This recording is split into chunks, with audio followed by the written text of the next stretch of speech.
26 de dezembro de 2004. Oceano Índico. Se você tivesse estado em qualquer uma daquelas praias naquela manhã, não teria visto nada de errado.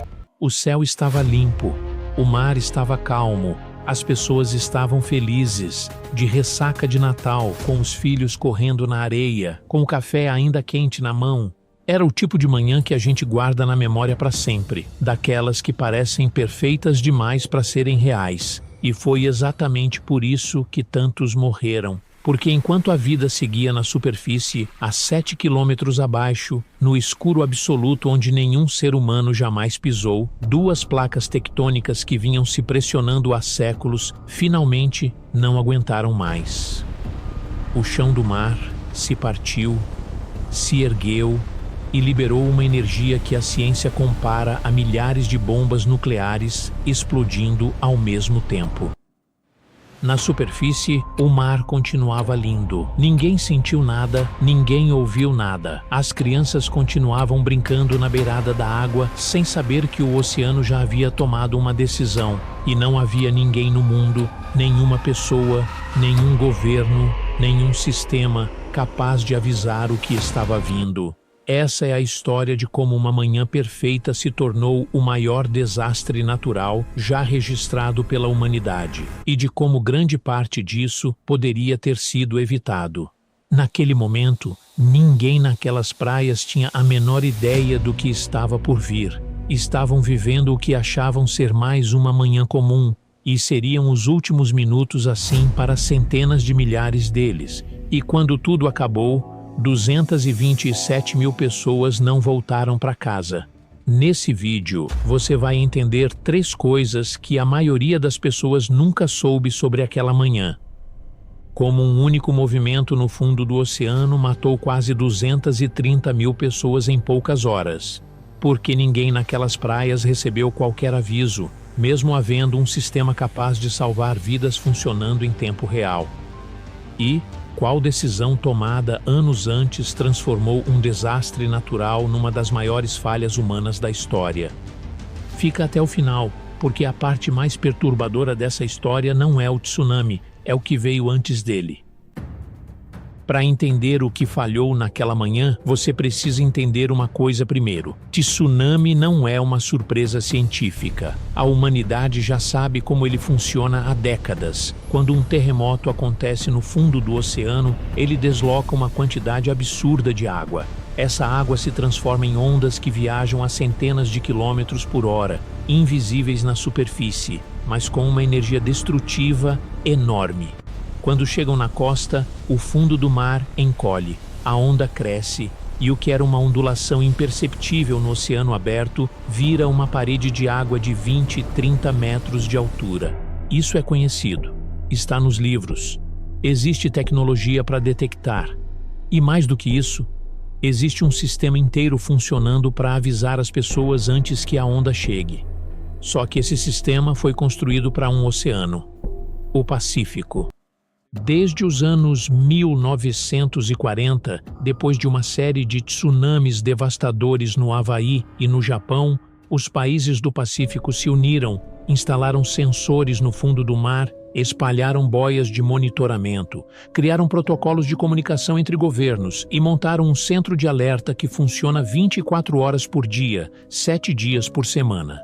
Quando um terremoto é detectado, em minutos os países da região já sabem se há risco de tsunami e já acionam os planos de evacuação. O Oceano Índico, que banha países ainda mais populosos, com costas ainda mais expostas, numa região ainda mais sísmica, não tinha nada disso em 2004. Nenhuma boia, nenhum protocolo, nenhum centro de alerta. Nenhuma cadeia de comunicação entre governos. Não era falta de tecnologia, era a mesma tecnologia. Não era falta de conhecimento. Os cientistas sabiam do risco. Era uma decisão. Alguém, em algum momento, olhou para o custo de instalar esse sistema no Oceano Índico e concluiu que podia esperar. E agora vem a parte que vai te deixar de queixo caído. Naquele mesmo dia 26 de dezembro, enquanto as ondas avançavam pelas costas da Tailândia, do Sri Lanka e da Indonésia, o sistema do Pacífico estava funcionando perfeitamente. Os sensores captaram o terremoto em tempo real. Os técnicos sabiam que um tsunami tinha sido gerado. Eles tinham a informação. Eles tinham o tempo. A Tailândia, por exemplo, foi atingida quase 2 horas depois do impacto inicial. Tempo mais que suficiente para evacuar uma costa inteira. Mas não havia para quem ligar. Não existia um número de contato oficial. Não existia um protocolo estabelecido. O sistema que poderia ter salvado dezenas de milhares de pessoas estava funcionando, só que desconectado de quem precisava da informação. Pensa no que isso significa na prática. Não foi o tsunami que matou 227 mil pessoas sozinho. Foi o tsunami somado a uma decisão burocrática de anos antes, a de que o Oceano Índico poderia esperar. Que não era urgente. Que havia coisas mais importantes. Não havia. Às 7 horas e 57 minutos do dia 26 de dezembro de 2004, quem estava nas praias do Sudeste Asiático só podia pensar em uma coisa. Era uma manhã perfeita. Às 7 horas e 58 minutos, o fundo do oceano em frente à costa norte de Sumatra se partiu. Um terremoto de magnitude 9,1, o terceiro mais poderoso registrado em toda a história da sismologia. O chão do mar subiu entre 5 e 15 metros em questão de segundos. Uma placa continental inteira se reorganizou.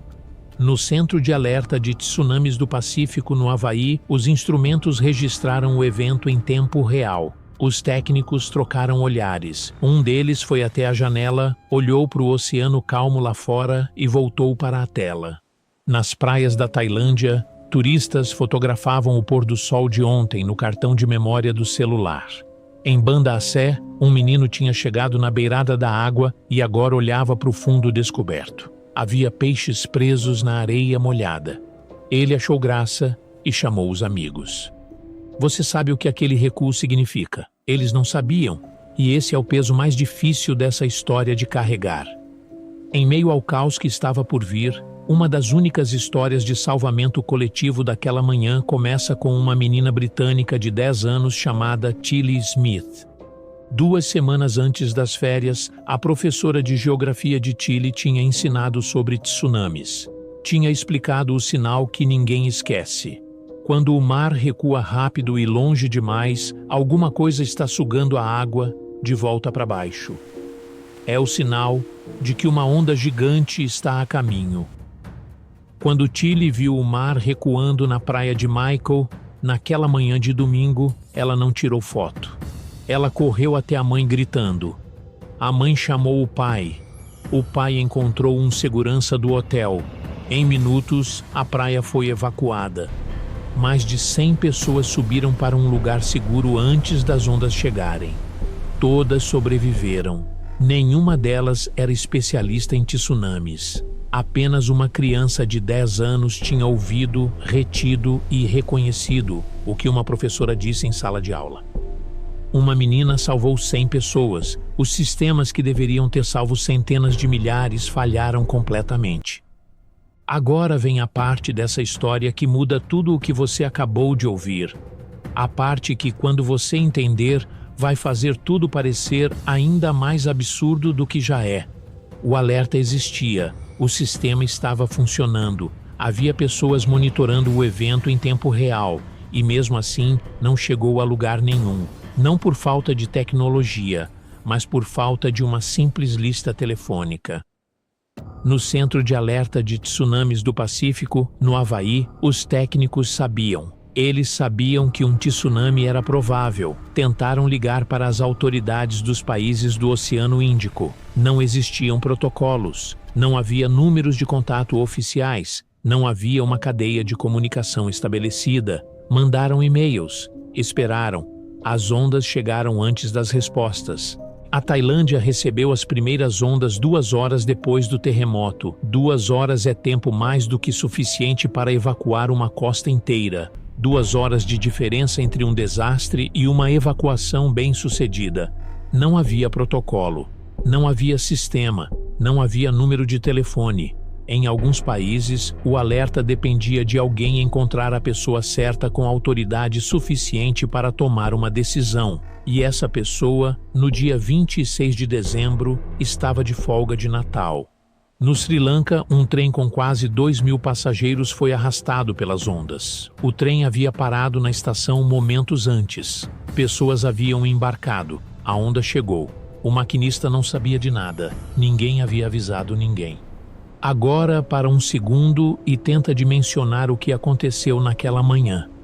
Porque os números sozinhos não dizem nada. É preciso entender o que eles significam. O terremoto que gerou o tsunami foi de magnitude 9,1. Para ter referência, um terremoto de magnitude 7 já é considerado devastador e capaz de destruir cidades inteiras. A escala é logarítmica. Isso significa que um terremoto 9,1 não é um pouco maior que um de magnitude 7. Ele libera uma energia aproximadamente 1000 vezes maior. Foi o terceiro maior terremoto já registrado na história da humanidade. Essa energia foi transferida para o oceano na forma de ondas. Na água profunda, essas ondas eram quase imperceptíveis, menos de 1 metro de altura, mas viajavam a 800 km por hora, na velocidade de um avião comercial. Invisíveis, silenciosas. Quando chegaram nas costas rasas, toda essa energia comprimiu. As ondas, que eram de 1 metro em alto mar, viraram paredes de água de 10, 15, 30 metros em alguns pontos. Em Banda Aceh, a cidade mais próxima do epicentro, o mar avançou mais de 5 quilômetros terra adentro. Não foi uma onda, foi o oceano inteiro entrando pela cidade. O impacto não ficou num lugar só.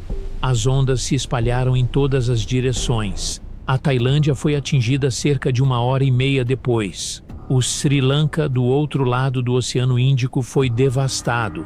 A Índia perdeu milhares de pessoas na costa sul.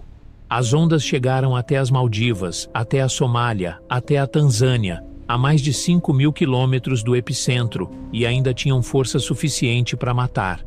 Ao todo, 14 países foram atingidos em 3 continentes diferentes. Mais de 50 nações perderam cidadãos naquele dia. Turistas, pescadores, crianças, famílias inteiras que simplesmente sumiram sem deixar rastro. A Indonésia foi o país mais destruído. Só na província de Aceh, mais de 160.000 pessoas morreram. O Sri Lanka perdeu mais de 35.000. A Índia, mais de 10.000. Na Tailândia, entre as vítimas estavam turistas de dezenas de países diferentes que tinham viajado para passar o Natal. No final daquele domingo, o mundo começou a entender a dimensão do que tinha acontecido. O número final de mortos confirmados foi de 227.898 pessoas, a catástrofe natural mais mortal já registrada na história moderna. Em uma manhã, em menos de horas. E a pergunta que não sai da cabeça de ninguém que estuda esse evento até hoje é simples e brutal. Quantas dessas pessoas poderiam ter sido salvas se o aviso tivesse chegado a tempo? O oceano não escolheu essa manhã, os humanos escolheram não estar preparados. O tsunami do Oceano Índico não foi uma tragédia natural. Foi uma tragédia de decisões acumuladas. A decisão de não instalar o sistema de alerta, a decisão de não criar os protocolos de comunicação, a decisão, repetida ao longo de anos por pessoas em salas de reunião com café e slides de orçamento, de que aquilo não era urgente o suficiente. O sistema que poderia ter salvado dezenas de milhares de vidas estava funcionando, estava ligado, estava monitorando, estava no Havaí, olhando para o lado errado do oceano, não por acidente, mas porque ninguém tinha considerado o lado certo, importante o suficiente para conectar. O desastre natural foi o tsunami. O que matou 227.000 pessoas foi uma decisão humana. E decisões humanas têm nome e sobrenome. Os grandes desastres raramente são acidentes. quase sempre são o resultado de pequenas decisões acumuladas ao longo de anos, tomadas por pessoas que acharam que dava para esperar mais um pouco. Esse foi o tsunami do Oceano Índico. No próximo vídeo, a gente vai entrar em outro momento da história onde o mundo inteiro viu, mas ninguém entendeu o que estava acontecendo, até ser tarde demais. Se você quer ser um dos primeiros a assistir, se inscreve agora e ativa o sininho. A gente se vê lá.